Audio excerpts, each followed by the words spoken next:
Hey guys, welcome to the next video on shell scripting tutorial for beginners. In the last video I've shown you how to use while loops in shell scripting.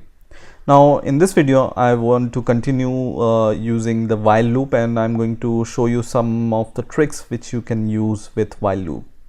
And the first trick is using sleep with the loops, right?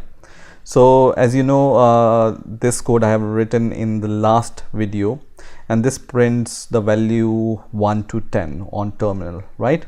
Now for some reason I want to give some delay while printing the value, and this I can do with sleep command. So I can just write sleep here, and then whatever number I will give here, for example 1, it's going to pause the execution of this loop for this much amount of seconds, and once again executing this loop normally, right? So the sleep command gives a pause of whatever seconds you want.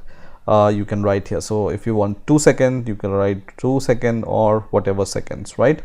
So let's run the script and let's see what happens now. So run the script, and you can see the numbers are printing after interval of 1 second, and once the condition is met, you can see it comes out of the loop and we can see our normal terminal, right? Now if I don't provide this increment, the value of n will always be 1. So for example, I remove this increment of n, the value of n will always remain 1, for example, and this loop will execute infinitely. So let's run the script and let's see what happens now. So you can see it's printing 1 1 1 1, and this condition is always true. So this script will run always until you stop executing it, right? And how to terminate this process which is running using this shell script? You can just press Ctrl C to come out of this script. So Ctrl C, and I'm out of this script. Okay, so if you want the continuous loop, you give a condition such that it's always true, right? But always remember that you know, whatever is the logic of your code, if you do not provide this sleep, this loop will work infinitely and it will run so fast that it may slow your computer even sometimes, right?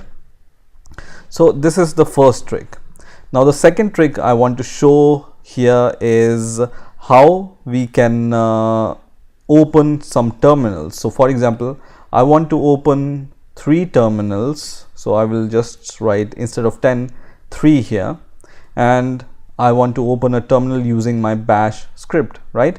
So what I can do here is, depending upon the what kind of terminal available on your operating system, you can open those terminal. So on my Ubuntu operating system, I have Xterm, for example, and Gnome terminal, which is this terminal. This is the Gnome terminal, and Xterm is also available on my system. So let's use the Gnome terminal command to open those terminal first. So I will just use gnome minus terminal and just give this and symbol after this, right? And let me clear the terminal first of all, and let me run the script, and you will see 3 more terminals are open. So this is the first, I will close this, the second, once again close this, and the third, I will close this, right? So using this gnome terminal command, you can open the normal terminal like this, and Xterm is available also on my Ubuntu operating system. So instead of gnome, I can just write Xterm, and then once again I will run the script, and you can see these terminal are open, 3 terminals, right? So I can close them once again. So these are the 2 tricks I wanted to show you in this video, and in the next video we will see how we can read a file using while loop. So stay tuned, and please rate, comment, subscribe, and bye for now.